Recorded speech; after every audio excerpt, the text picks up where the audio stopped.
오늘은 한방으로 본 중풍에 대해서 말씀드리겠습니다. 연세가 드시고 고혈압, 고지혈증이 있으면 누구든 중풍을 우려합니다.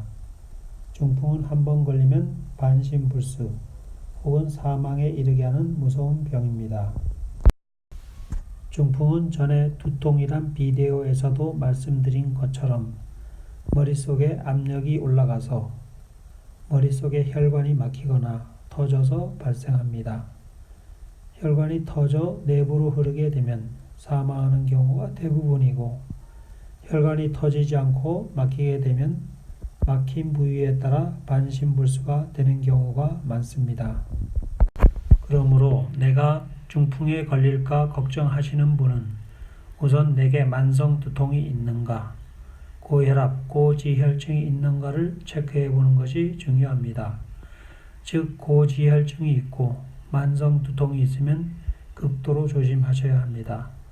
왜냐하면 두통이 있다는 말은 머릿속에 압력이 올라가 있다는 말이고, 고지혈증은 혈관에 찌꺼기, 습담 등이 있어서 혈관을 막을 수 있다는 말입니다. 혹시 과거에 머리가 아프고 코피가 자주 터지신 분이 있다면 어떤 면에서 참 다행이라 생각하셔야 합니다. 왜냐하면 머릿속 혈관이 터져야 할 것이 코에서 터진 것이니, 다른 의미로는 코피가 중풍을 피하게 만들어준 운 좋은 경우라 하겠습니다. 중풍은 예방이 중요합니다. 아무리 가볍게 중풍이 스쳐 지나가더라도 그 남은 충격은 크기 때문에 아무리 예방의 중요성을 강조해도 지나치지 않습니다. 중풍을 예방하기 위해서 주의해야 할 것에 대해 말씀드리겠습니다.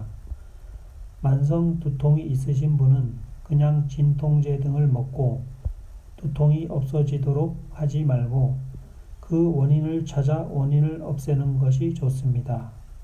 그 원인을 찾는 것은 한방이 도움이 많이 됩니다. 한방에서는 무슨 병이든 막히는 것이 병이기 때문에 자신의 몸에 어디가 막혀 있는지 한의사와 상의하시는 것이 좋습니다. 참고로 말씀드리면, 몸에 막힌 것이 없는 사람은 기의 분포가 상초, 중초, 하초에 골고루 33%씩 분포하게 됩니다.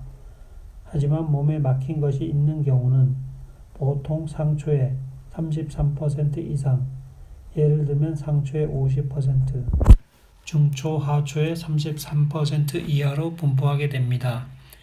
이는 건강하지 못한 상태입니다. 두 번째로는 식사 시 체하지 않도록 조심하십시오. 체하게 되면 머리에 압력이 더욱 올라가게 됩니다. 정상적인 사람도 체하면 머리가 아프지 않습니까? 세 번째로는 갑자기 화를 내지 않도록 하십시오. 화를 내면 기가 급격히 상승하여 머리에 압력을 더욱 올리게 됩니다.